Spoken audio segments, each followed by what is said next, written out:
What would be the single dumbest thing that we could do? Just stop ourselves from innovating? Stop ourselves, right?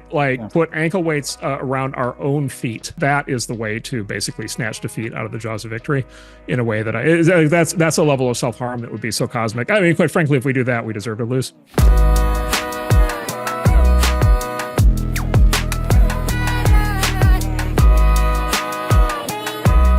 Welcome back to the Marc and Ben Show. We are going to discuss third in a series of AI updates. The previous two were on very fun and interesting and important topics. The first was on AI bots and crypto and the saga of Truth Terminal.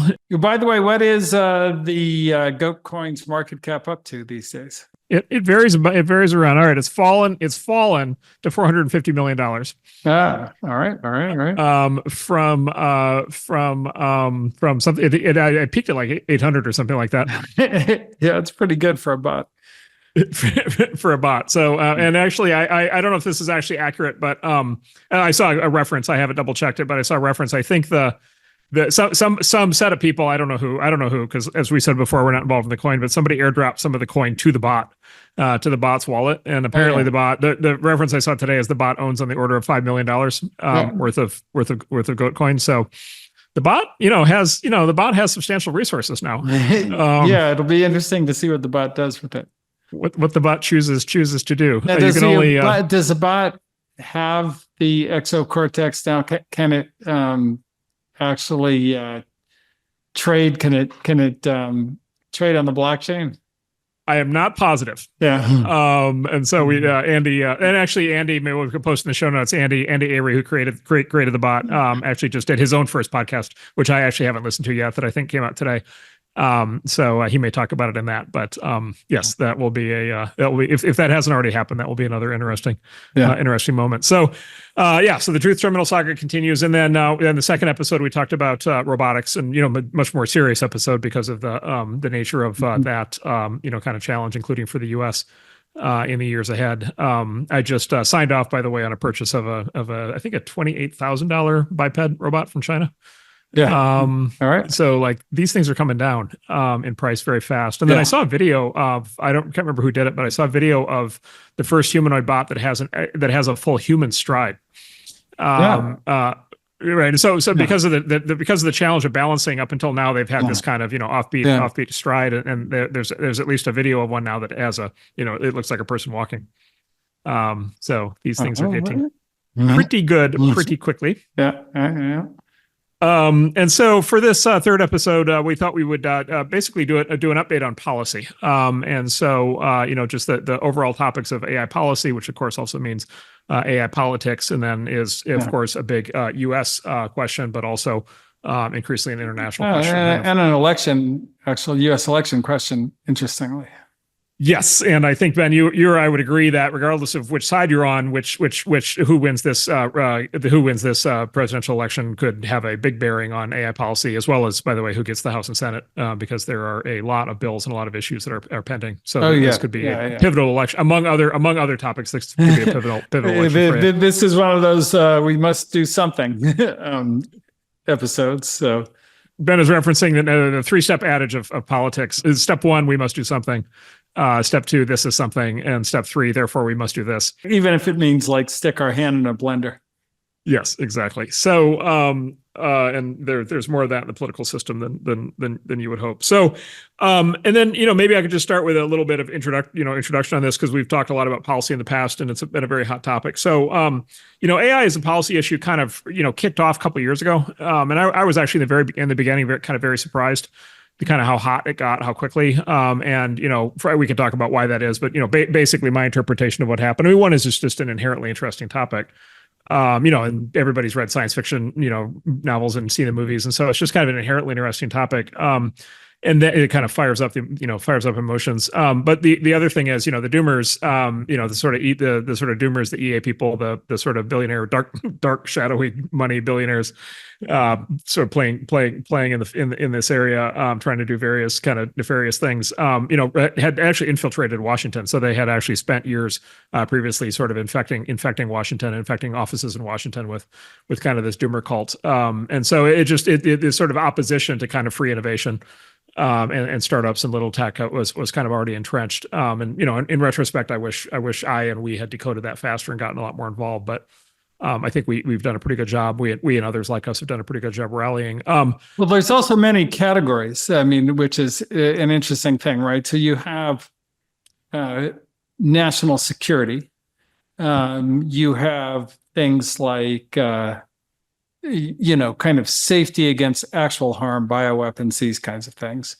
You have this offshoot of AI ethics, which is really kind of morphed into speech control, for lack of a better word. You have the issue of deepfakes and kind of provenance and like what is real and what is AI. And you have copyright, which is, actually being litigated right now. So it's a pretty far-ranging kind of set of potential issues that come up. And, what should you regulate and what should you wait to see, how bad is it and these kinds of things. Yeah, that's exactly right. So we'll discuss those today. I think, Ben, it's accurate to say, see what you think of this. I think the sort of fear and anxiety in Washington around these topics spiked probably about a year ago, late in 23. And then I bring that up because I participated in one of Leader Schumer's Senate hearings on AI in, I think, February. Yeah. And that was kind of feeding off a lot of the, sort of, very kind of dark and emotional, the sort of intensity of that moment. And then basically I think, essentially what happened over the course of this year, it feels like just the emotional intensity has ramped way down. Well, I think the election ramped up is what happened. Yeah. Although, credit to Senator Schumer for being very, very kind of logical and pragmatic during that time and not flipping out. Yeah, this is actually worth talking about. So Senator Schumer, and also, by the way, his Republican colleagues in the Senate, organized a series of actually not even technically hearings; they were sort of forums.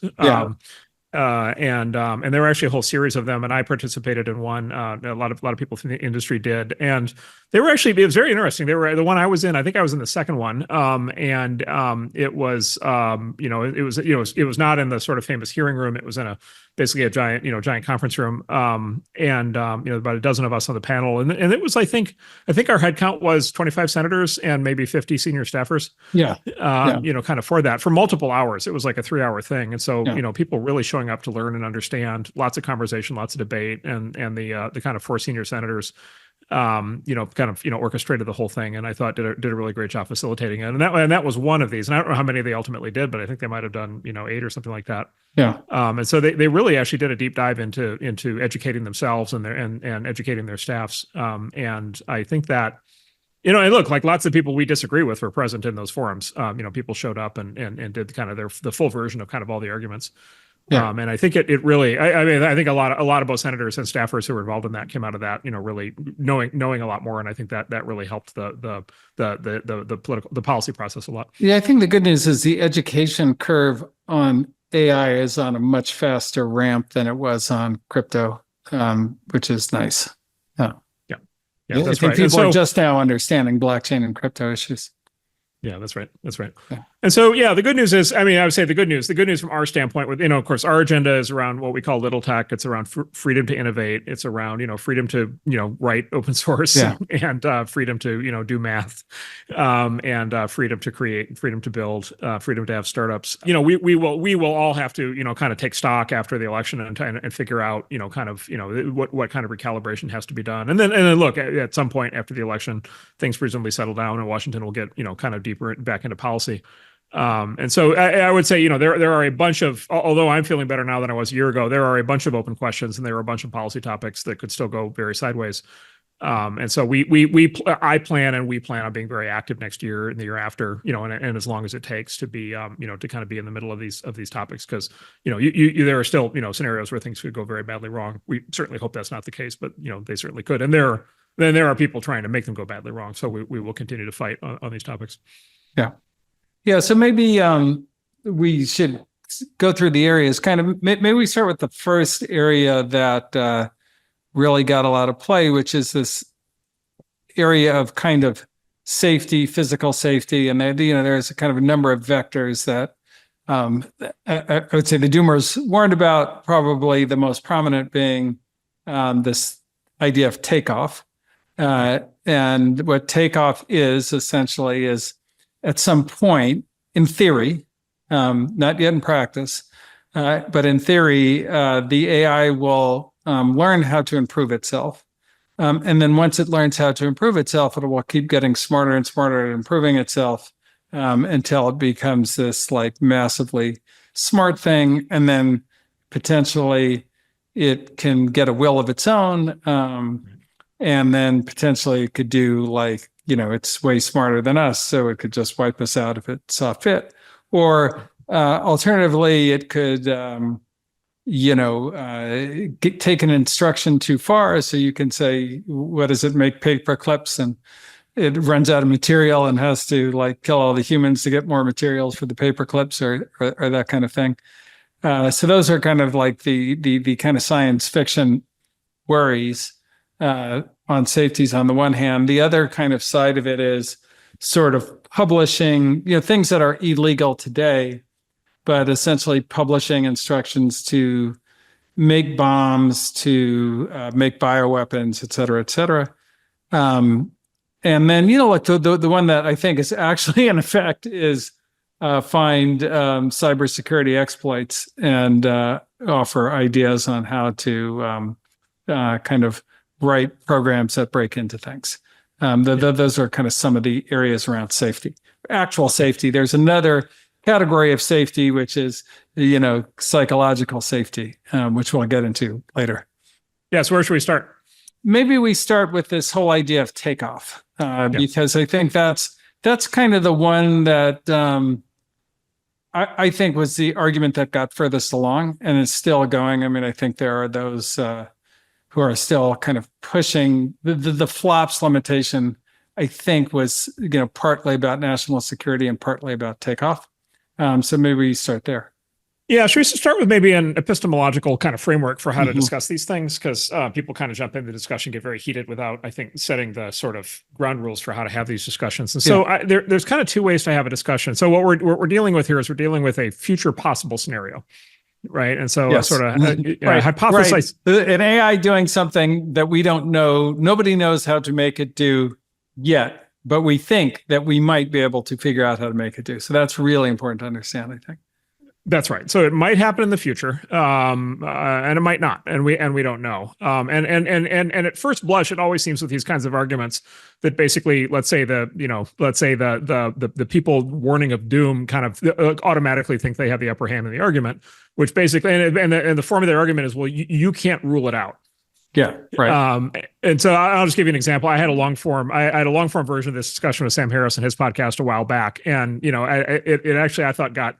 And I'm a long time fan of Sam's, but I basically attempted in that podcast to walk through like a dozen different reasons to basically qualify this and think about this, and what's the likelihood and how and all the physical limitations of physics and all the limitations of technology and so forth and so on. And his response basically he pointed up, well, you still can't rule it out, and so it's sort of like, okay. And then in the case of you can't rule it out, what that does is it leads you into sort of this logical realm that actually used to be referred to, by the way, ironically, as the Cheney Doctrine after Dick Cheney. And there was a famous book written about this. And the Cheney Doctrine, this is 20 years ago, when Iraq and sort of those Iraq was a hot topic, and the Cheney Doctrine was if there's a 1%, and he was talking about weapons of mass destruction in the hands of somebody like Saddam Hussein at the time, and we now know that wasn't the case, but that was the fear at the time. That was a very widely shared fear, and The Cheney Doctrine was, if you believe there's a 1% chance of something very catastrophic happening, you have to act with 100% certainty to prevent it from happening. You mean like regime change in Iraq? For example, you must invade Iraq. Well, this is the problem. What right? could possibly go wrong? What could possibly go wrong? And so it's sort of speculative what if argument with even 1% probability turns into 100%. You must do something with potentially catastrophic consequences in order to prevent that scenario. And so that's the logic trap. In my view, that's the logic trap. But that's the implication, and that's the problem. And look, the AI version of that is, Eliezer Yudkowsky's version of that is we must bomb data centers.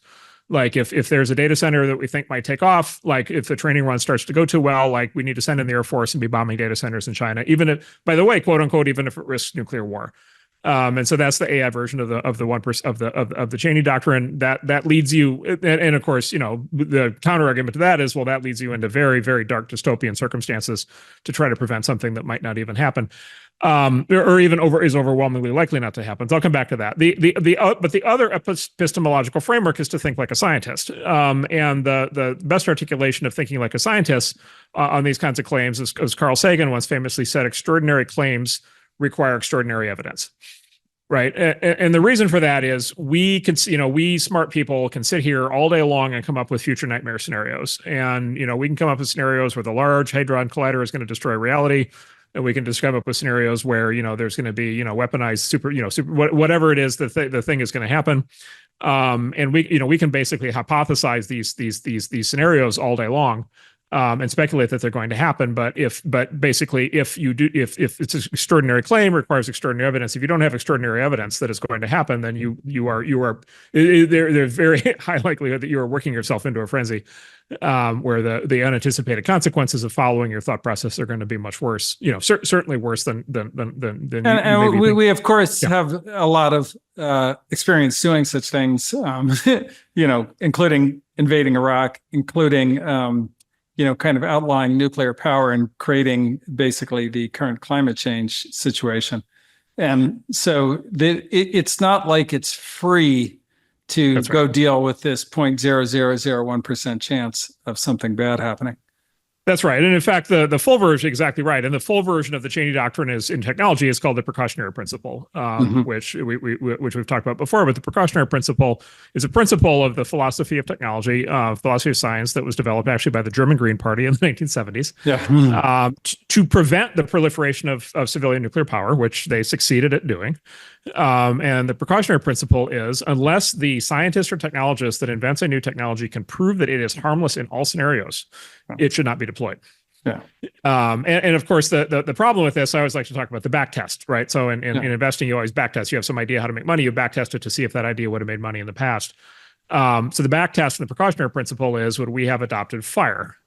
Fire, automobiles, electricity, right? The shovel. Plumbing. The plumbing, exactly. Like the shovel can be used to dig holes. It can also be used to bash somebody in over the skull.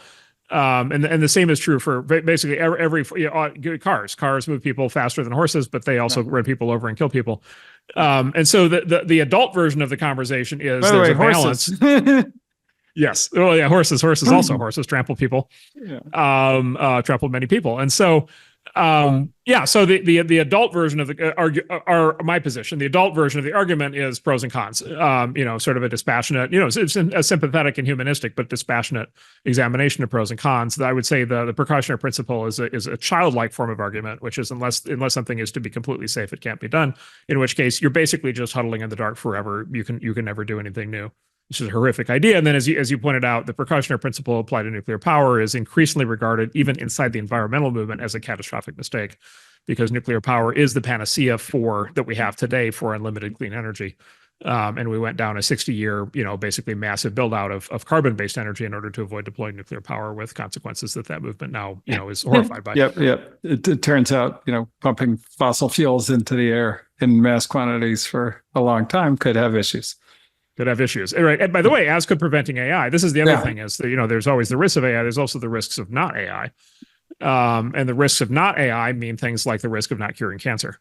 Not curing cancer, not solving any of the large issues, climate issues, geopolitical issues. food, water issues, like every kind of major intractable problem we have in the world today, would likely be made much better over time by applying much better kind of a data-based intelligence, which is what AI is. So you're basically saying, well, let's not solve any of the world's problems because AI may take off in a way that's very destructive that we can't even articulate how to do. Well, that's right. And then this gets to the reality of it, which again, and again, the counter argument to this will be, well, you can't rule it out. But I just say, sitting here today, we do not know how to build AI that takes off. Yep. Right. Like it's and by the way, like I think it's fair to say if we knew how to do it, we would invest in that. And we have not yet. It reminds me when I was a kid, when remember all those great science fiction movies about, well, like the laws of physics allow for you to travel backwards in time. And so there are great movies about that. But we still don't know how to travel backwards in time, even though like we can't rule it out. And, because we can't rule it out, should we outlaw all new work on physics? Because we could figure out how to travel back in time, alter the future, and wreck everything. Or, but it's on that it's in that place right now where we're talking about something that we don't know how to do. Yeah, and then there's an asymmetry in the discussion. This gets into the emotional loading, but there's an asymmetry in these discussions, which is the sophisticated view. The pessimistic view sounds world weary and wise and sophisticated. And so the pessimist in these conversations always sounds like the adult, always sounds like the person with wisdom and experience warning against the future, whereas the optimist or let's say the pragmatist sounds like somebody who's naive and doesn't understand the implications of what they're proposing. Right. And again, how could you put humanity at risk, Marc? Exactly. You're a horrible person. Exactly. Let's blow up the data centers now. In fact, let's nuke them. Let's nuke the data centers. Exactly. Let's not take any chances. So look, that's the framework for discussing it. And then, just on the substance in terms of like, I can't rule it out. Why, I can't rule anything out. Having said that, we don't know how to make self-takeoff AI. It doesn't exist. And the best argument against sort of that whole scenario is basically just basically quite literally the limitations of physics. Right. Which is like literally sitting here, like, let me ask you this, Ben, what's the main limitation that our AI startups have today? Well, they run out of GPUs.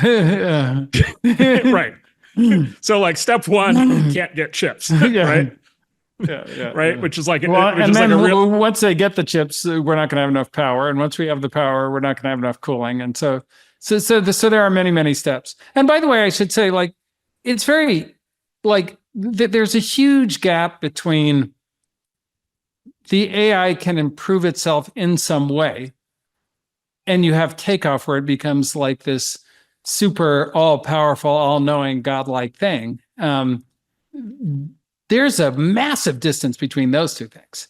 And the history of AI has been, it turns out to be much more narrow than you think in terms of what it can do. Even though we've made amazing progress and so forth, it still is a lot more specific in many ways and will likely continue to be more specific in the area of self-improvement than one thinks. And if you look at the work that's going on in the field on self-improvement, it's not re-architect myself entirely and, come up with like this genius machine. It's like little things to make more iterations on reasoning and these kinds of things, which aren't really down the path for super Takeoff. Then you don't have enough GPUs, and then you don't have enough power, and then you don't have enough cooling, and. Yeah, it's not going to be like a snap. I'm pretty comfortable, based on my knowledge, going like it's probably unlikely not to be like a one-step kaboom. Yeah. And then Ben, I think it's fair to say, so you agree with this. I don't think we know of a single instance of we don't know of a single instance of an AI, sort of like an LLM that codes or whatever that has created a superior version of itself. Nope, not yet. Not at all. Not at all. Like not even come up with, I think, a significant advance in ML algorithms. Like it just literally has not happened. And then so again, we're in the realm of the hypothetical. And then look, the other thing that's happening, and we will discuss this on a future show. But the other thing that's happened is, there is this very interesting asymptotic kind of thing that's happening right now. Where 2 years ago there was one LLM that was like way out ahead of everybody else's, which was OpenAI's, and sitting here today there's like 6. that are like on par with that. And interestingly, at least for right now, they're all sort of asymptoting at sort of the same point. They're kind of hitting the same ceiling on capabilities. Now there's lots of smart people in the industry working to break through those ceilings. But sitting here today, if you just looked at the data, if you just looked at the charts of performance over time, what you would say is there's at least a local topping out of capabilities that's happening. Right. Yeah. If you look at like the improvement from GPT 2.0 to GPT 3 to 3.5, and then compare that from like 3.5 to 4, we've really slowed down in terms of the amount of improvement. And the thing to note on that is the GPU increase was comparable. So we're increasing GPUs at the same like rate, but we're not getting the intelligence improvements at all out of it. And that's, like we're running out of data and this and that. And there's a lot of things behind that. Yeah. So we'll talk more about it. I think we'll do our next show on bottlenecks. We're running out of human knowledge. Yes. Yeah. Basically, by the way, for the short explanation for what's happened is basically what the really smart people will tell you is that these systems are a function of their data. Like more than anything else, they're a function of the training data. And basically the big models are trained by scraping the internet and pulling in basically all human generated training data, all human generated text, and increasingly video and audio and everything else. And there's only so much, there's just literally only so much of that. I mean, the really big AI labs, they're so gated on data that they're literally going out and hiring thousands of programmers and doctors and lawyers to actually hand write answers to questions for the purpose of being able to train their AIs. Like that, it's at that level of constraint. It reminds me of E. Myson. Remember the old expert system that did medical diagnosis? Yeah. Basically write more rules. It's like, write them in. Right. Yeah, write more rules. Well, it's actually, this is also part of the, one of the big fears is AI-driven unemployment. And the irony is what's happening today is an AI hiring boom. And a big part of the AI hiring boom is actually hiring the experts to actually craft the answers to be able to train the AI. So, so there's some irony to this, but and so basically, as Ben said, basically what's happened is if you chart the performance of these things, basically there's now 6 of these things that are kind of asymptoting at sort of GPT-4 level. Now, look, there are lots of smart people working on breaking through the asymptote and figuring out how to get to higher levels of reasoning capability. But again, we're in the realm of hypothetical. Like, hopefully that happens because we need to make these things smarter. But like until that happens, there's quite literally no reason to worry about self-improvement because like we don't even know how to improve them. Even a little bit. And by the way, that I think that's like probably the most important policy principle, which is, don't jump the gun. Don't go regulate something we haven't invented. That's a very dangerous idea, I think.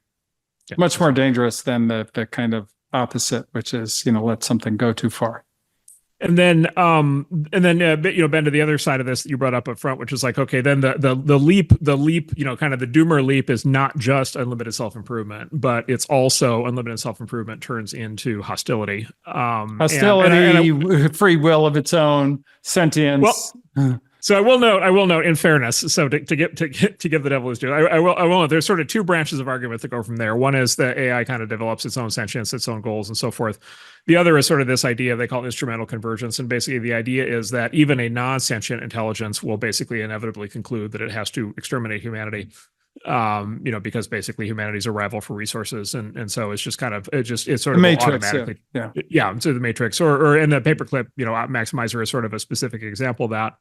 And the idea there, just for people who haven't heard of that, the idea there is if you tell it theoretically omnipotent AI that doesn't exist, but if you tell it make the maximum number of paperclips, it will figure out ways to turn the entire world into paperclips, including disassembling our bodies at the molecular level and turning us into paperclips. The funny thing about that is like the AI is so fucking smart it can do that, but it's so stupid that it doesn't understand that's not what we meant. Like that's the thing that's so unfathomable to me. And even if you interact with the very, very primitive AI that we have today, like it's smarter than that. Like it won't let you do that. That's right. Well, you can do this today. Anybody can do this today. You just go and ask ChatGPT or Claude or any of these systems, basically, will you do this? Like, I mean, you can quite literally ask it, like, is this something that you would do? And it will explain to you, like, in great detail why it's not going to do it. Yeah. Right. And so this is also part of the thing, which is, and maybe this also take a step backwards for a moment. Like AI is an umbrella term that has applied to a whole bunch of specific technologies and then to this kind of overall concept. But the form of AI that we actually have today is not the form of AI that we thought we were going to have. So Ben referenced the expert. Ben and I were in college in the 80s. There was so-called expert systems boom. The idea was basically AI was going to be defining basically literally thousands of like specific rules. That approach basically did not work. There were many other kinds of approaches to AI. The book that got everybody all spun up. I love pointing this out. The book that got the doomers all spun up was this book from 10 years ago by this guy Nick Bostrom, who's a philosopher from Oxford.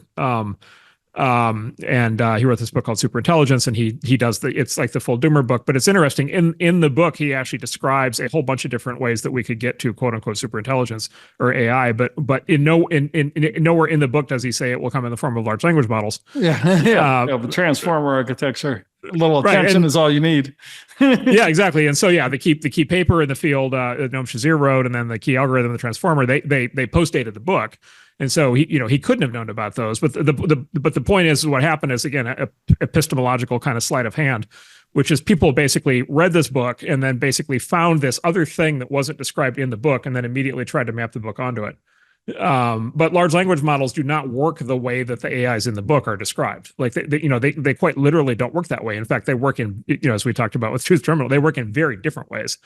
And so this idea that, and specifically this idea that AI automatically is like a Terminator style unstoppable optimization machine, that's just going to basically grind and grind and grind and grind until everything is, paper clips, or until all humans are dead, or whatever it is that we worry about with the extrapolation scenarios.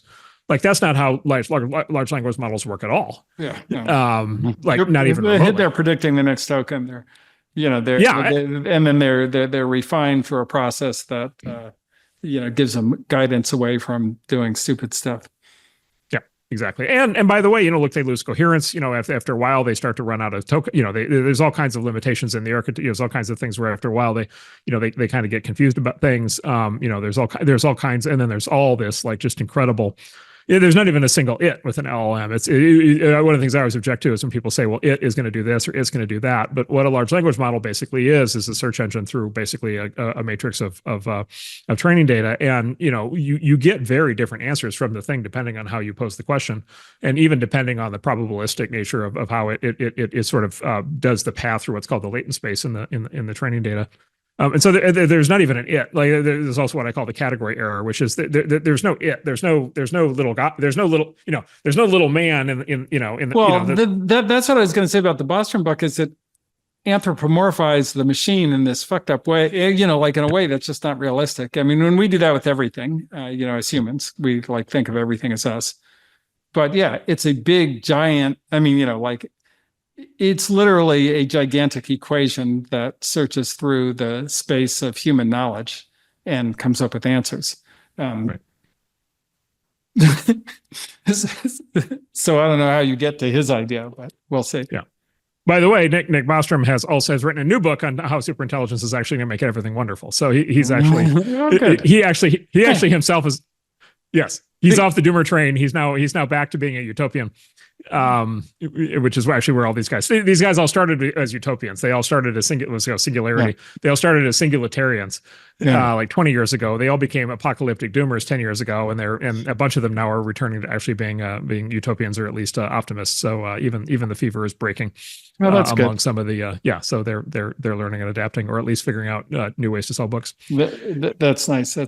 So yes, should we go on to the kind of second kind of safety topic, which is well, let me just note. I think all the stuff we just discussed, as far as I can tell, has just totally run out of steam in Washington. I think that they people they figured it out. Well, no, I don't think it has, because I think there's still in Washington, it's run out of steam. In the White House, in the Biden White House in particular, I think that there's still this idea of takeoff. And particularly in the standing executive order on the kind of flop limitation, I think was a statement of takeoff. Is my understanding anyway. Yeah, and there are still EA people running around inside a lot of these offices, and people who are kind of adjacent to that. Yeah. So there are still people in Washington making that argument. The odds of that, maybe ask you this, Ben, the odds of that being encoded into legislation seem a lot lower. Depends a little on Or who not. gets elected, I think. Who gets elected, yeah. And by the way, not just who gets elected, but who gets staffed. Yeah, right, and how it's staffed. Right, exactly. Yeah. I think that's correct. Because we don't know. I think we have maybe we can talk about this more later, but I think we have a pretty good sense of the sort of just general Trump world, the Trump universe. Not, I'm never going to speak for Trump himself, but the Trump orbit of people. I think we have a pretty good sense of where they stand. A lot of things. We have a very good sense of where the Biden universe stands because we've been front and center with that. I think, Ben, we don't yet have a sense of what the Harris world looks like because they haven't. Yeah, I think her world is currently evolving, and she hasn't landed on who's going to be in what positions yet. So, and if you look at the orbit around her, there are some where this would go away as an issue and be nothing, and then there are others where I'm not so sure. So I think that's right. And those, as far as we know, at least those decisions haven't been made yet. I'm pretty confident they have not been made yet. Yeah. So she's a bit of a she and her world is a bit of a cipher right now. It's not, we don't yet know. Yeah, and look, in her defense, right? She just got tagged. You're it. It's like wrestling. They tagged her in, and she's like, okay, I've got 3 months to run for president. It's not a lot of time to do anything else. Right, but just as an example, she could choose if she wanted to just kind of continue all the Biden policies. Continue having all the Biden staff people. She could just inherit all that, especially as a sitting vice president, or she could choose to do her own thing, have her own people rethink any set of things that she wants. If she wins. Yeah, that's right. Yeah, the fever pitch is down from what it was. So maybe it fires back up next year, but we'll for sure continue to be pushing back on a lot of this stuff. Yeah, yes, for sure, and. Yeah, it will almost certainly heat back up, which actually brings me to the next kind of safety topic, which is the offshoot. So there's this whole field of AI ethics, which I think got sold under the guise of what we were really just talking about, which is because these machines could have a will of their own and become sentient. We need to make sure the machines that we birthed are imbued with our values, human values. And if they have human values, one thing that humans value is humans, at least sometimes, not all the time. We do go to war a lot. And so then, that becomes a really important field, and the large AI labs, I think Google probably the most extreme case of these huge AI ethics teams that kind of weigh in on everything that's come out. But they've kind of morphed away from that core idea of preserving humanity and moved to another idea. And maybe you can describe that. Yeah. So basically what happened is, as Ben said, basically there's actually a genealogy here. There's an interesting history, which is the AI safety movement started out being everything we just discussed. And so it was literally, are the machines going to rise up and kill us in some form? And then basically what happened is, I don't know, starting probably a decade ago, basically that movement, there were a set of activists that sort of used that movement as a springboard to try to basically go into this sort of second phase. And the second phase basically is, okay, AI is going to be the thing that teaches kids in school. It's going to be the thing. It's going to be the control layer for the, for the internet. It's going to be the way the content gets created and so forth. The way all questions get answered. It's going to be the replacement for search engines. The canonical version of history.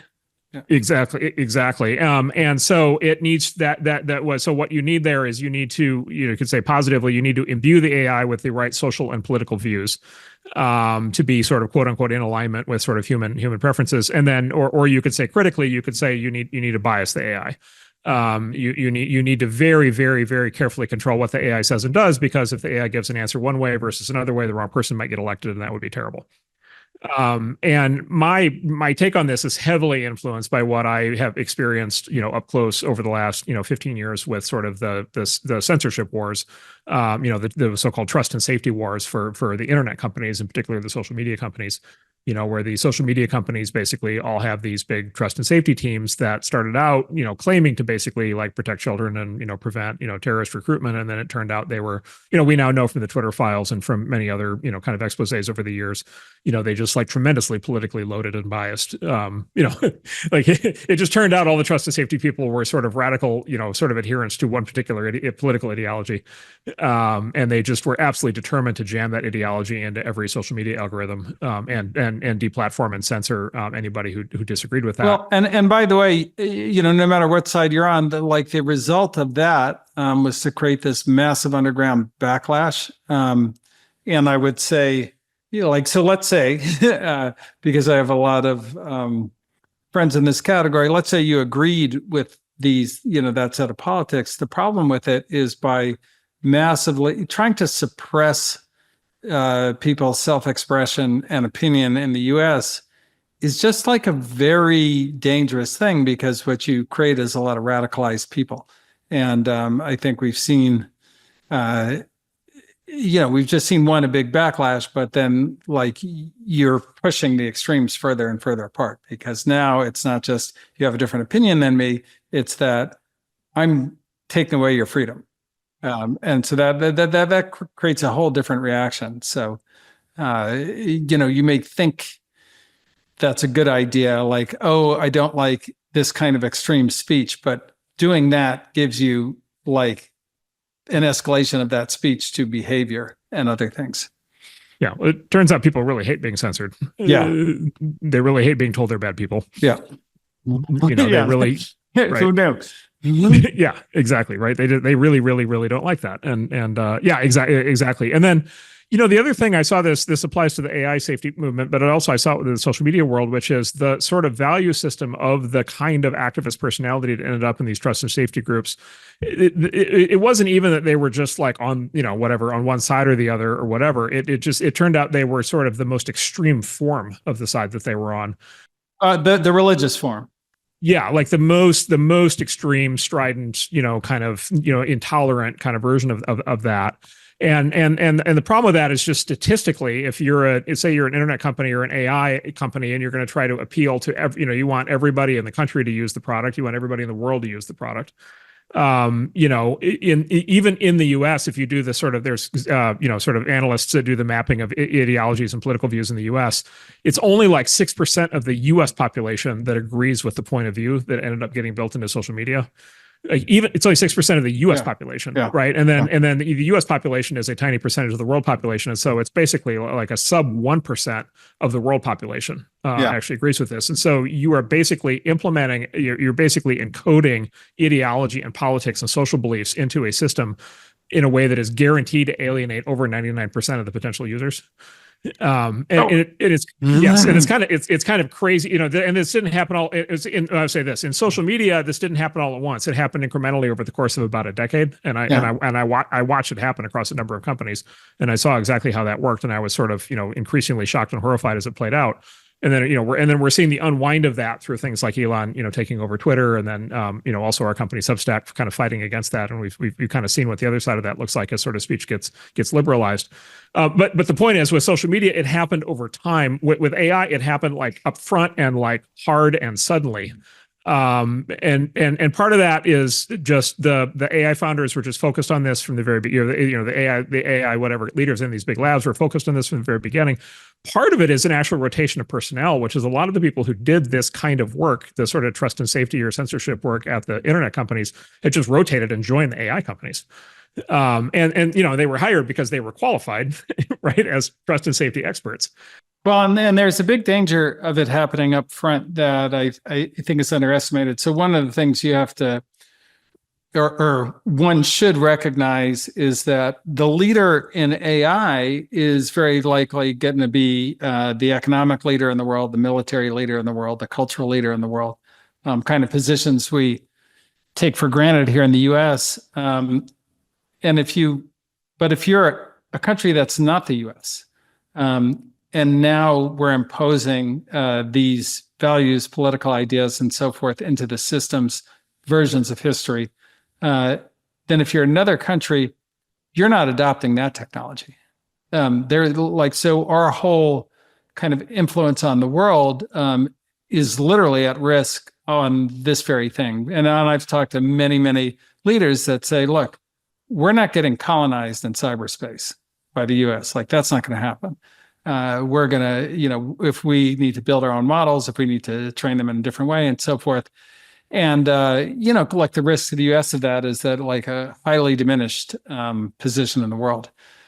So these, it seems like a little like, political infighting, but it actually has larger implications because we're starting now, not after, right? This all happened with, Facebook and Twitter and whatever, Snap and everything after they had penetrated the world. We're trying to do this before. So just note that. Yeah, that's right. And so basically what's happened, what's interesting about this is, as a consequence of all this, there's actually a civil war inside the AI safety world. And so the AI safety people who are focused on it's going to kill us all, fast takeoff, all those scenarios, basically they say that their movement got hijacked by people who want political censorship and repression. And by the way, this drives them very crazy. Like, they are very unhappy about this because their view is, basically it's like, if we're just going to spend all of our time talking about AI as racist, then we're not going to be dealing with the underlying issues that were the original motivation for the movement. Of course, the people who want the social and political control, they do really believe that is the paramount issue, and time spent on the science fiction scenarios is actually a complete waste of time because it's much more important to make the AI not racist and so forth. And so actually there's a very interesting, like, very direct clash, kind of civil war happening, between those two kinds of the movements. And by the way, this is playing out inside the big AI labs. There's variations of the civil war inside the big AI labs as they and their leaders, try to figure out how to navigate through this. And look, quite frankly, the leaders of the big AI labs, like, I think in some cases, whatever, kind of thought that they should, have a they all tend to be of a single political stripe. They probably thought that they should, encourage some of this, but also I think a lot of them, quite frankly, didn't quite understand these dynamics because, they hadn't been involved in the social media companies. They didn't quite see the consequences of this stuff coming. And so, inside some of these labs, what's happening right now is the CEOs are looking around saying, oh my God, my company has been infiltrated, by these radical hardcore activists who I thought were on the side of, the angels, which turn out to be like actually quite corrosive and are like, potentially really handicapping, our ability to actually, number one, build products, number two, succeed globally, and number three, actually have things that do things that we think are good. And so there's, inside some of these companies, there's at least the beginning of a purge, retrenchment, rethink, on these topics. I think that process is still early. I think this is still a giant issue. But it's at least, there are cracks showing now that weren't showing a year ago. Yeah.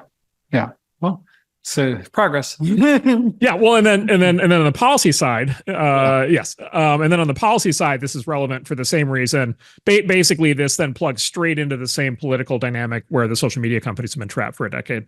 Let me just describe that. So the social media companies have been in a vice for a decade, and by vice I mean like the pressure that has been brought to bear on them has just been like profoundly painful and difficult. Well, but the nature of the vice, I think, is important because it's not a policy vice, right? It's or a legal vice. It's essentially an extra legal, akin to fascism, where the government puts pressure on the company to do the government's bidding.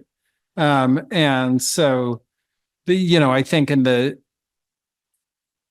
kind of the fascist equivalent to Pravda, in that it's like, okay, I'm running the country. I'm going to decide what the population can say. I can't nationalize the social media companies, but I can make them do what I want. And, that's the form of it. So it hasn't, Congress did not pass a law. There was no executive order. There was no policy. There was no nothing. There was just phone calls and letters and threats, from various kind of people in the government, ranging. Yeah, there were some from Congress. There were some from the White House, et cetera, et cetera. So I think, for me, that's the worst form of policy. Like, look, if we want to pass a law and we, elect our officials and they all agree and they go, okay, this is going to be the way it is for all these companies, right? Because then we can all look at it and decide, okay, we like that or we don't, and there's some recourse or some accountability. And even if there's an executive order, then there's some accountability, some visibility. But when it happens like in the dark, behind the scenes, literally Hitler style, it's a really dangerous thing. And, I would just say we've seen that now in both social media and in crypto. And it's just a very, very kind of bad way for the United States to operate. And then regardless of who's in power, I would hate to see it from either side. Yeah. And so for sure, that's all right. And then, as a consequence, there's a political, the other side of the vice is the sort of people on the other side of that in the political system who are outraged that that's happening. Yeah. And they're outraged in part at their political opponents who are causing it to happen, but they also end up being outraged at the companies. So everybody's mad at the companies. So the result is everybody's mad at the companies. The companies have no friends in Washington. They have no allies. They have nobody defending them. And it's just been like for the people running these companies for a decade, just a tremendous amount of pain. And then, you're seeing Elon dealing with the unwind of that. And people have, of course, lots of opinions about that. But, the significance of me bringing that up, Elon is a sharp break from the pattern. And you're seeing the level of, you believe either justified or unjustified, but you're seeing the level of reaction to that, which is, really like off the charts. Yeah. Because he broke out of the vice. I would also say that's the good news. People are furious at him, and of course he's getting, kind of attacked by the DOJ and others on various things. But it does at least show that you can resist. So that would be very unfascist-like, where there's actually a possibility that you can fight back. So I view that as positive, and and look, the DOJ can go after him, but if he wins the court cases, he wins the court cases. That's right. So. Now, having said that, also I would just add one more thing, Ben, which is everything you said is holds for the United States, because we have First Amendment protections and 250 years of case law around that, and we're still there's still big fights. There's going to be a huge fight, I think, next year either way over Section 230, one way or the other. So there's going to be more fights, but I say at least there's a fundamental freedom of speech kind of bulwark against government censorship. Outside the U.S., in most countries, there is no such thing. And I would say in particular, and this has been a big learning for me over the last decade, that's sort of been, I found amazing, which is because, it's easy to say not that way in Europe. Yeah. It is not that way in Europe. And it's not only not that way in Europe, it's not that way in the rest of the so-called Anglosphere. It's not that way in the other English-speaking countries even. Yeah. Yep. So it's not that way in Canada. Not the way in the UK. Or in the UK, or in Australia, or in New Zealand. Yeah. And all four of those other English-speaking countries have, not only do they lack the protections, they have much more government involvement in speech and expression and politics than at least we historically have been willing to tolerate. Yeah. And there are many actors in all of those countries that have been, doing things that, at least in America, we would find to be totally horrifying. And then once you get outside the Anglosphere and you get into, the European legal system, it's even worse. It's even more dramatic, sort of, against free speech. Yeah. And then, of course, once you get out of the West, it again is another notch to, there's many other cultures around the world that, generally are, have different views on this. Yeah. It's not so free in China. No, for example. And so there is a country by country process here playing out, which, arguably, for all of my frustrations about what's happening in the U.S., it's arguably the best in the U.S. There are many, many other countries where the situation is considerably more dire. And I think the people in those countries have some decisions to make over the coming decades about how much repression, how much, let's say, technologically enabled repression they're willing to tolerate. Yeah.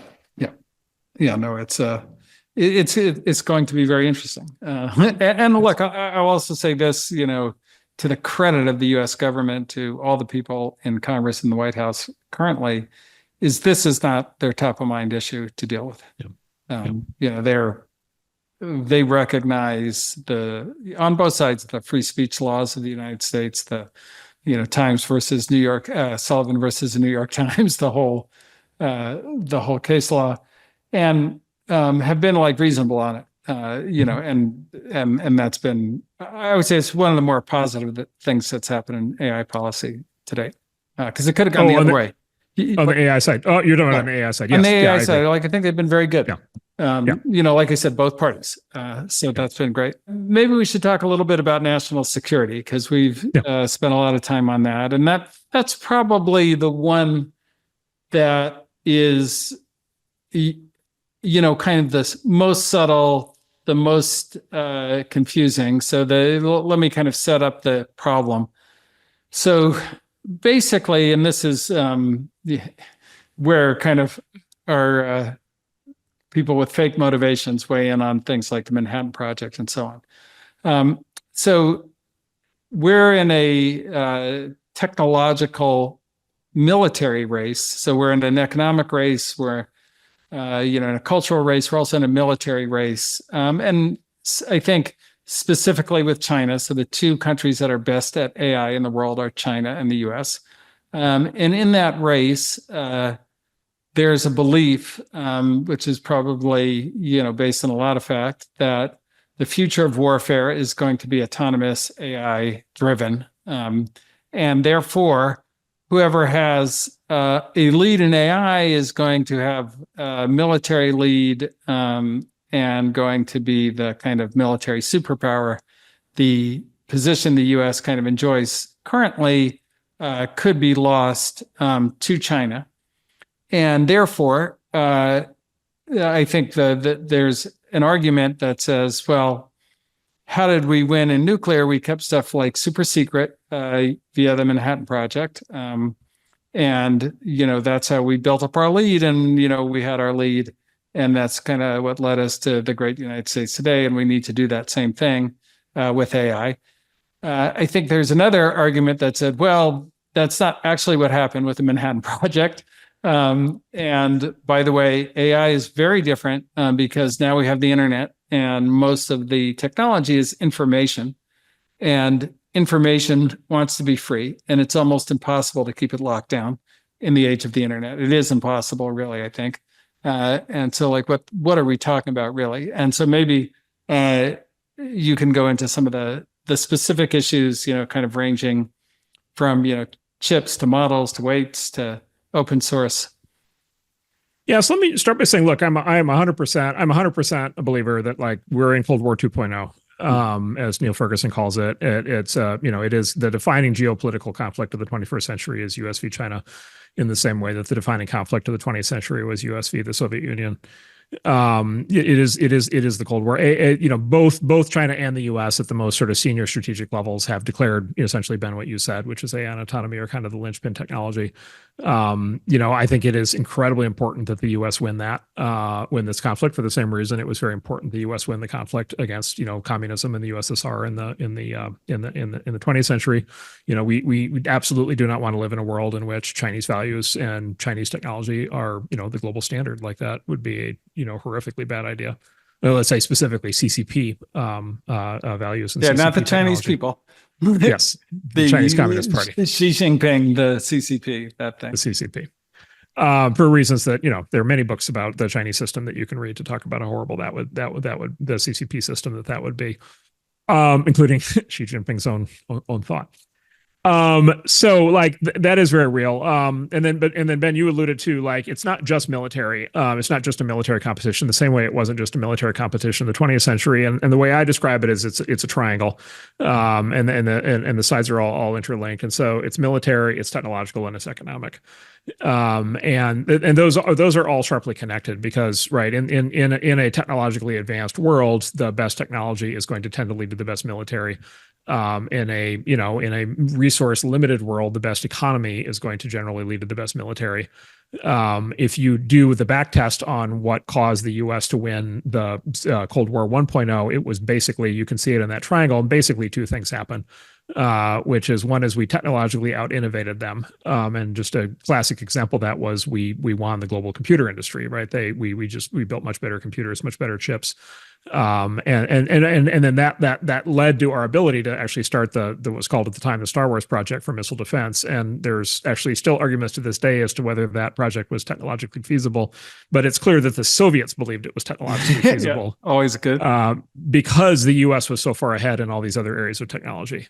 And so there was a technological supremacy race, and then there was an economic race. And actually, the thing that actually tipped Yeltsin's economic minister actually wrote this great paper after the fall of the Berlin Wall, and he basically said the thing that finally tipped the USSR over was basically it was economic. It was running out of quite literally running out of oil and wheat exports, leading to collapse in hard currency, and then basically essentially a bankruptcy. They could print as many rubles as they wanted, but nobody wanted to buy anything with rubles, and then they couldn't buy anything from the West, and that was basically all she wrote. They were done. And that was basically their economy running out of steam as our economy raced ahead.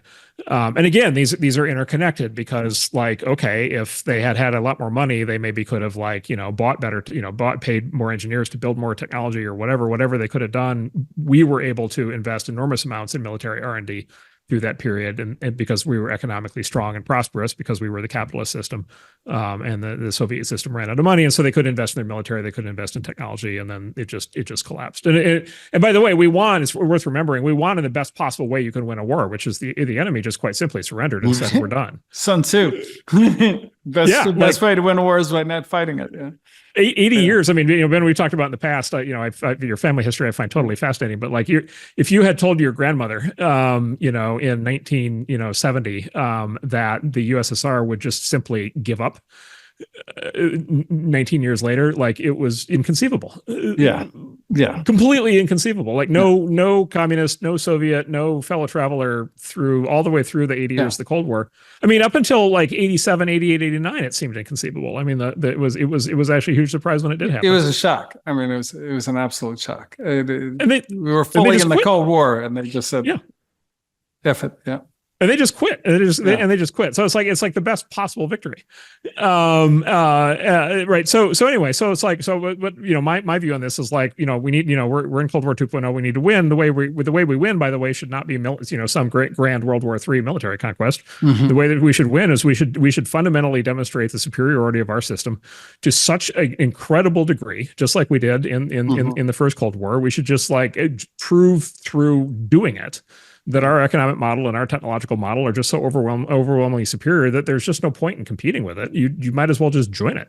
Yeah. And then in the fullness of time, the CCP, God willing, will, reach the same conclusion, and that'll be that. And we'll look back on the CCP the same way we look back on the USSR, and we'll just be like, wow, that was weird. And the Chinese are, like, so much better off being on the other side of that. And so I see absolutely no reason we can't have that exact form of victory. I see no, it's not going to happen overnight, but, could it happen over the course of the next couple of decades? Quite possibly. And from that standpoint, and I'd be happy to handicap that or go to that more in detail, but, like, what would be the single, like, dumbest, what would be the single most retarded thing that we could do? Stop ourselves from innovating? Stop ourselves, right? Like, put ankle weights around our own feet, and stop our forward progress, stop our forward economic progress, and stop our forward technological progress. Like, that is the way to basically snatch defeat out of the jaws of victory in a way that that's a level of self-harm that would be so cosmic. I mean, quite frankly, if we do that, we deserve to lose.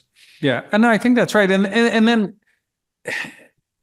I'd say there's some differences between us, us in China and us and the Soviets as well. And that, like, one, our economies are pretty integrated in a lot of ways. I mean, like, all our phones are manufactured in China, and all their phones are designed here. And, decoupling, as opposed to kind of just getting to a better equilibrium than we have now. Like, there's things that are wrong with our equilibrium, sure.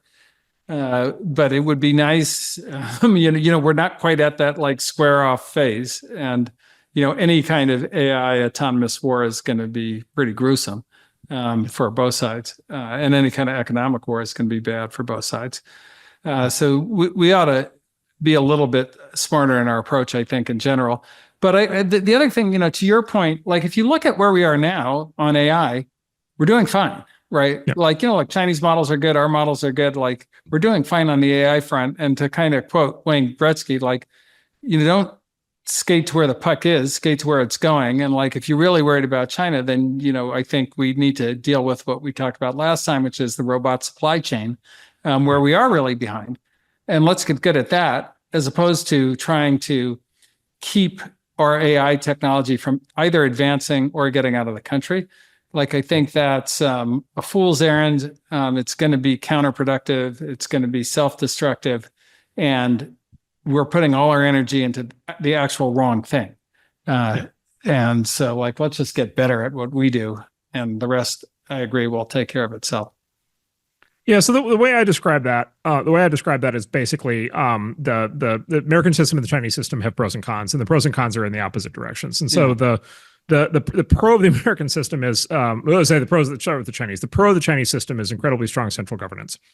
And so when Xi Jinping or the top leaders of the CCP decide that the nation state people of China are going to do something, they order it, and and then they do that. And so they're able to, so sort of the quote unquote advantages of the dictatorial model, which is they just say what's going to happen, they do it. And so they can marshal kind of what you might call whole of society projects in a way that we can't. Our centralized government, for all of, people have various fears about this over time, but it's generally very weak relative to, a true, kind of a true. Yeah, it's true. Like for whatever my comments were earlier and whatever the comments are about Trump, like there is actually no dictator in the US. Yes, and anybody who tries to do that gets kind of hung up on all kinds of things. And so, whereas, in a true dictatorial state, that just simply doesn't happen. The dictator just says X, and X is what happens at pain of literally people being killed. And so the Chinese have the, and by the way, they're look, I'm 100% on the Democratic side to say, look, there are certain things that nations may want to do in which it may be superior to be able to give the order and just simply have the thing happen. And so to the extent that's the case, the Chinese have that, we do not. What the disadvantage of the Chinese system, so the centralized part of the Chinese system is their strength, the decentralized part is their weakness. And the decentralized part being the market economy and entrepreneurship and all the things that flow from basically having your people being, basically free to be able to come up with new ideas and pursue those ideas. And some of that arrives in China in the form of, censorship, and then a lot of that arrives in the form of limitations on the private market economy.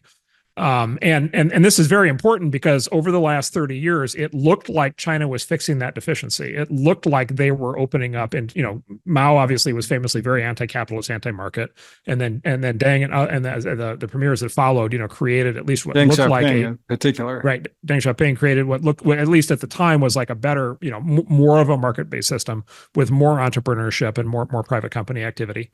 And that, by the way, led to a China investment boom, and even US VC, other US VCs going heavily into China and making lots of investments. I think at this point, it's indisputable over the last 5 to 10 years that Xi Jinping has put their, economy into reverse in terms of economic freedom and entrepreneurship. He has had a, frankly, brutal crackdown on their startups. When I talk to my friends who are the most closely connected into the Chinese startup community, I literally hear things like every startup founder in China has either left China or wants to leave. He has literally put, he's snatched founders off the street. He's put them in jail. He's, interrogated them. He's the greatest entrepreneur in the history of China, Jack Ma, got sidelined. He's still alive, and he still is, seems to be a happy guy, but like he is out of business. Like they told him he's done, and he's done. And he's done. I've heard other stories that are, much harsher than that, from including, people very close to him. And then he may be the greatest entrepreneur globally in the last 30, 40 years, right? Amazing. Yeah, and he's amazing guy. And literally what happened, at least the stories I've heard, literally what happened is he went in and met every spring. The story I heard is from highly placed people is he went in every spring and had tea with senior CCP leadership for, like 20 years to talk about basically representing China on the global stage and being a great, Alibaba being a great startup success and so forth. And then there was one of these some years back now where that tea did not go well. And so it wasn't the comments, because he made some comments in the press that so I think that was right before that. So part of that was he started, and again, I don't even know Jack Ma, so I don't want to speak ill of him or whatever. But yeah, he made some comments that I think Chinese leadership interpreted as being overly aggressive, and that was part of the catalyst. And then another part of it is they just decided they wanted to control Alibaba. They just decided it was a national strategic asset, and they've done this with other companies, and they essentially nationalized it. This is a real thing, right? Like there's a real tension always in the U.S., and it's there's some goodness to the tension and some badness, but there's always if you're running the public sector and a private sector company gets extremely powerful, like Google or like a Meta, particularly when it comes to controlling what the population thinks or so forth, then that becomes a threat, even though, they're your own citizens and your own people. And in a system like China, that threat ain't going to last too long. Whereas in the US, it's much more kind of messy interaction, and which is kind of what we've seen with the censorship thing and so forth. But the US government couldn't simply just say, "Okay, Mark Zuckerberg, you're done." There was a famous. I'll just get one more thing on the Alibaba story because it's such a fascinating case study of this. They then put out they put out these securities filings. They have their stock is listed in China, but they have what are called ADRs, which is sort of proxy stock and listed on, I think, the New York Stock Exchange. So they put out these financial statements, and Chinese financial statements put out in the U.S. are always like fairly hallucinatory. Anyway, like they're it's like a glimpse into a different universe. It's always a little bit puzzling as to why it's all legal, but at least for a long time it has been. Anyway, Alibaba kind of famously had this very complicated, intricate, kind of Byzantine financial structure, governance structure. They famously had 19 founders and this and that, the whole thing. Anyway, so they put out a revised financial statement the summer after they defenestrated Jack Ma, and they announced that the Jack and his CFO, their voting shares had been reassigned to a set of, I think it was 4 unnamed other People's Republic of China citizens, who were not named, in the filing. Yeah. You couldn't do that in the U.S., by the way. So these shares are now owned by persons unnamed. Which basically it's just code for the government. It actually doesn't matter who the people were because it's the government, it's the party, the Communist Party. But like that's the level of just like, you think you own these shares, no, you don't. You think you have these votes, no, you don't. You think you can say these things, no, you can't. Anyway, so the point being is like, so she is like cracking down hard, and so it's really intense. And basically, there are still startups in China, but number one is if you talk to people who like run companies in China, like it's very common now. If you like run a company in China, you have like a CCP political officer who's like attached to you, and he tells you what to do if you're the CEO. And I've heard amazing stories about that. But also, basically, if you're going to start a company in China now or fund it, like it had better be in line with the Chinese military basically strategy, this sort of national technology strategy, which is heavily oriented around the Chinese military and sort of control of the state, control the population. And if you're allowed to do that, you can kind of call yourself a founder and do that up to a point, but like you better not think that you're an independent agent doing a company just because you have a great idea. Like that's now off the table. And so anyway, so then the contrast is to the US, and so the contrast is the US, which is sort of perpetually frustratingly weak, disorganized, chaotic, kind of bizarre centralized institutions that exhibit various levels of chaos and even rot, but then this like incredible thriving decentralized system that we get to live in, the people we get to work with, which is these incredible companies. NVIDIA, the news of the week is NVIDIA just passed the total market cap of both the German stock market and Italian stock market combined. Well, right. So one company founded by a genius founder, Jensen Huang, who's still running it in a booth at Denny's 32 years ago, at the same Denny's that he used to work as a busboy. It's bigger than Italy. Italy and Germany combined. And so the payoff, I mean, this is obvious, not preaching to the choir, but like the payoff from the decentralized system in the US is you get NVIDIA and all of the other incredible multinational companies and the entire US small business sector and all of just the incredible innovation and dynamism that comes out of that. And it's easy to forget that we have that going for us. And by the way, it seems like weird and messy and disorganized and like confused and like and companies fail and there's scandals and all this, but like, oh my God, look at the payoff from this system and look at that in contrast to what these more centralized dictatorial systems are able to do. And then you just ask yourself very straightforwardly, the question is, would we prefer our system or theirs?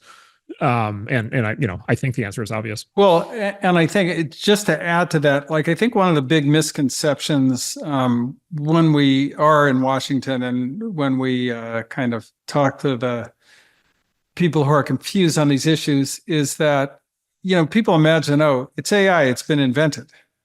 Like we're at the beginning, even these very, very large companies, models, et cetera, are very likely the completely wrong architecture for what's going to happen next. Your friend Jan LeCun from Meta says like, this is a dead end. Like, what are we doing? And so if you're in a system that's top-down centralized where new things can't be created, and you're in a technological environment where the future is not here yet, then that's a huge advantage for us. And that's absolutely where we are. Like, this is not the end of the AI model here, what we're seeing now. We're just at the beginning. That's right. And we just have this giant unlock of all of this incredible entrepreneurial energy. And, we see this in our day job. It's just like incredible scientists, engineers, just flooding the zone right now, trying to figure out all the permutations. Yeah. Tons of startup activity, and tons of academic research and everything else under the sun. And so the great strength of the American system is being unleashed in this area. And then to tie it back, Ben, to the geopolitics, it's like, okay, again, it's very much like the US versus USSR competition. Is just you square off the weak centralized, strong decentralized system against the strong centralized, weak decentralized system, and you play that out over time. And it just seems obvious to me that number one, we would prefer to have our hand than theirs. And then number two, the way to win is to lean into our strengths, right, and unleash our system, as opposed to try to compromise it to be more centralized, to be more locked down, and to be more like theirs. It just seems like a ruinously bad idea. Yeah. No, it seems very from where we're sitting, it's very obvious. Like probably the one thing we could do to lose to China is try and use policy to beat China. Yeah, that's right. Yeah. Okay. Last thing, deepfakes.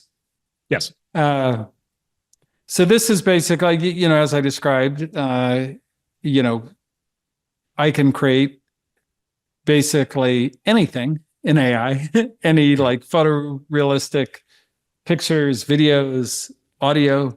We've already seen it. What should be the policy approach versus the technological approach to these things? Yeah, so I'll start by saying a couple of things. So one is, in my discussions in DC, this is actually the thing they care about the most. Yeah, because it affects them. What do I care about? I care about me. It affects them directly. Well, that way, aren't we? They have a self-interest version of that, which is they view this as a way that they could lose elections. But they also have a serious policy version. They have a serious policy version of this, which is, one could imagine, for example, a faked presidential video that, such and such has happened, so-and-so bombing, or declaration of war or whatever, leading to very, very nasty consequences. A deep fake targeting a foreign adversary that causes the foreign adversary to launch an attack could have, catastrophic real world consequences. And so this is something this is my conclusion from this year, is like, this is the thing at the end of the day that they care about the most. And I think it's a legitimate question, legitimate issue. Again, here, there are multiple equities involved. And so, for example, there has been a right forever for, like, for example, comedy TV shows to create fake videos, of politicians doing all kinds of crazy things. Saturday Night Live has been doing this for 50 years. It's either funny or not, depending on your point of view, but like they get away with it every week. And so, again, it's not just a very simple, straightforward thing. Aspirationally, I think hopefully what this will be is a case study of the virtues of regulating the application, not the underlying technology. And so I think the thing to do is regulations, legislation, and criminal class, probably new crimes getting defined, which is use of AI to create deep fakes that have adverse real world consequences will be classified as a crime. So creating a deep fake that leads to somebody's death, creating a deep fake that leads to interference in foreign affairs, like whatever, or in a political criminal campaign. Investigation, all that kind of thing. Yeah. Criminal investigation. Exactly. Yeah. And an fake alibi video will carry the same penalties as falsifying any other form of evidence in a criminal investigation. Yeah. And so some of this is covered under existing law. There will probably need to be some new laws, but my hope is what will happen is, and maybe this will be a good case study for future AI regulation, which is figure out what the actual forms of legitimate, tangible harm are from the application of the technology, and then regulate or criminalize those, and do that all day long and enforce that and go crazy, without doing something, reckless and much, arguably even more dangerous at the core technology level. Right. Super novel.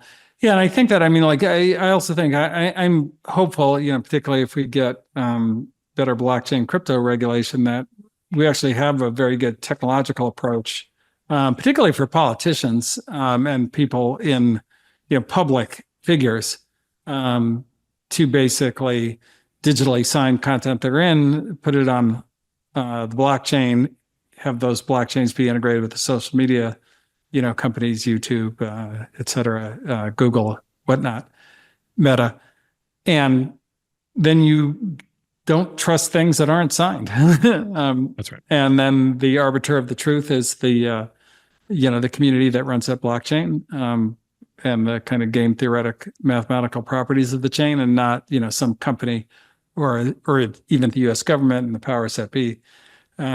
So we should be able to get to a good solution. Now we need to have somebody other than Gary Gensler running the SEC, of course, to get to a state like that. But that one is, I agree. I think that one's much more promising than than Takeoff. Yes. Yes. All right, great. Well, I think we've covered most of the policy things. So thank you for joining us on the Marc and Ben Show. And we look forward to seeing you next time. All right. Enjoy. Okay, thank you.